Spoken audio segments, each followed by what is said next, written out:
Iron Widow. So what? You file paperwork for the army? Her voice cut through the barbecue smoke, light and mocking. My wife's sister, grinning, drink in hand. I wiped my palms on a napkin.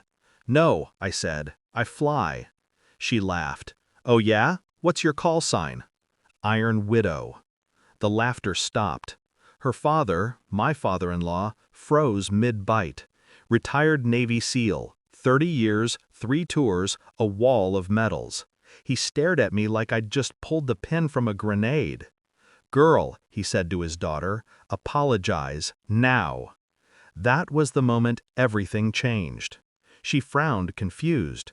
For what? I was just, now, he barked, his voice iron. The table went silent. Even the music from the speakers seemed to hesitate. I watched her face shift from smug amusement to something else, something nervous, and I knew. There was more to that question than she realized, and there was more to his reaction than fear, because he knew exactly who I was. The night ended in fragments. Her father's silence, my wife's questions, her sister's embarrassed laughter trying to patch the air back together. But the look in the old man's eyes stayed. Recognition and guilt. I hadn't flown in 2 years, officially. Unofficially, there were files so black they didn't exist. But someone had told him. Someone close. Someone inside my home. It started with the phone calls. Late, brief. She'd step outside to check something for work. Once I followed, quietly. She was sitting in her car, whispering, the engine off, a hand pressed against her temple. No, he doesn't know. He still thinks I'm here for him. Her voice was low, urgent. I froze, the night pressing against my skin. Then she said it, just one word that snapped the world clean in half. SEAL. Not deal, not feel. I went back inside before she could see me, sat on the couch, stared at the blank television until she returned. Everything okay? I asked. She smiled. Too fast. Work stuff, of course. I didn't ask again. Interrogation burns the truth before it shows itself. Observation reveals it whole. Over the next weeks I studied her, not with anger, with precision, patterns, routines, digital traces. Every deleted message resurrected, every file recovered, every location logged. It was there, buried under layers of encryption, photos, coordinates, internal memos. Someone had been using my identity clearance to move classified data through civilian channels, my credentials, my encryption key. The signature belonged to me, but the hand wasn't mine. There were transfers to an offshore account, all authorized under my name. And one more thing. Attached to her personal profile, a classified communication log with a single encrypted alias, Raven 9.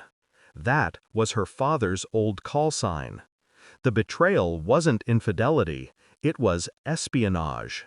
She had been feeding him information, using my clearance, my access, my trust. I was the delivery system, the perfect cover. And the sister, her careless question at the barbecue, had almost torn the whole mask away.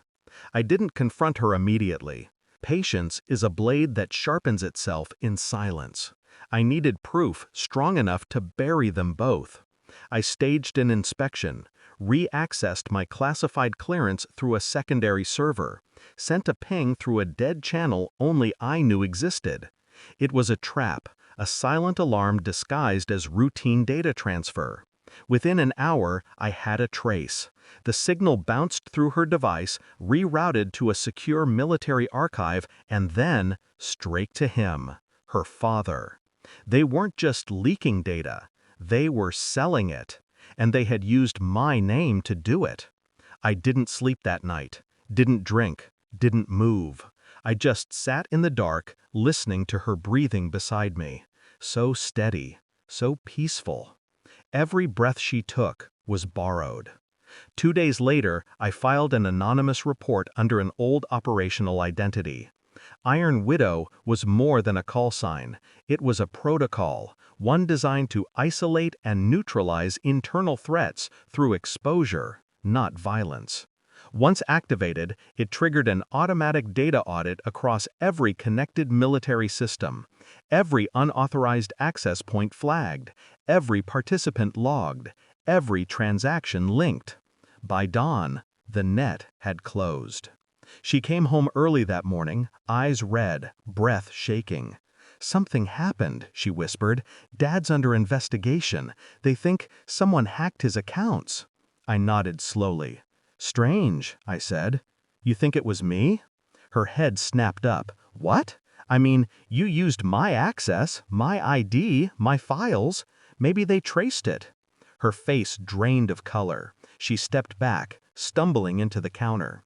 How do you—" "Iron Widow," I said quietly, and watched her freeze. The truth hit her like a gunshot she didn't hear coming. She sat down hard on the edge of the couch. "Please," she whispered, "I didn't mean. He said it was temporary, that no one would get hurt. Stop." I dressed carefully. Navy suit, no tie. Calm exterior, calm hands. Inside, everything was method.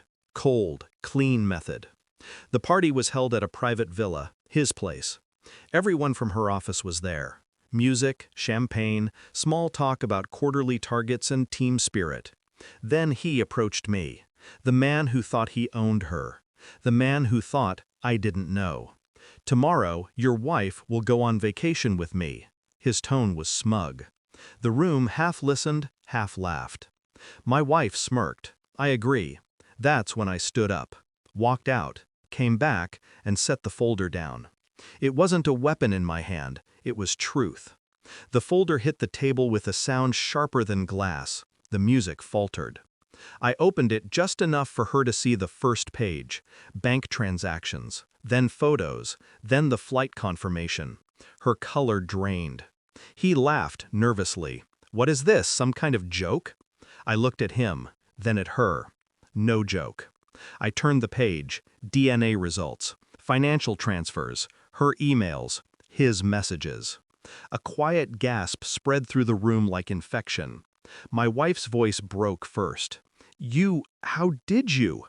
"I listen," I said, "even when no one else does." Her boss stepped forward, anger twitching in his jaw. "You can't prove—" I cut him off. "Already did. The board has copies. The authorities will have the rest by morning." He froze. Her eyes widened. She knew I wasn't bluffing.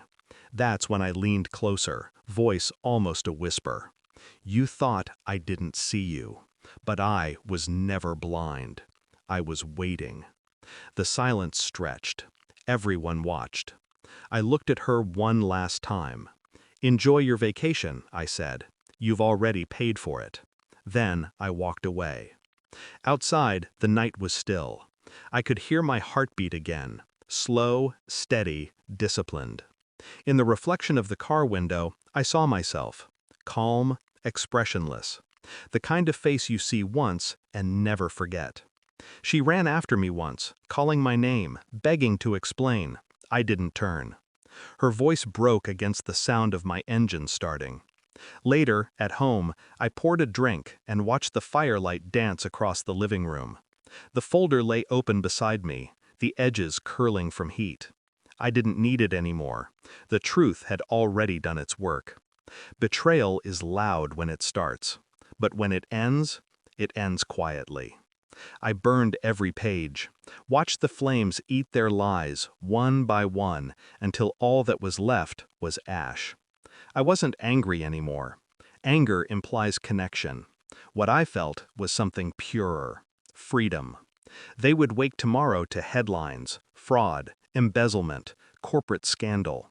Her career, gone. His empire, ruined.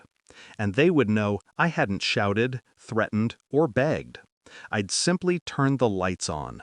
Truth doesn't need violence. It only needs to be seen. I stepped outside as the first light broke through the clouds. The air was cold. I thought about what it meant to be free of lies, of people, of illusions. Some men fight to reclaim what's theirs. I chose to let it burn. By the time the sun rose, I was already gone. No message, no goodbye. Just silence. The kind that ends everything and begins something else.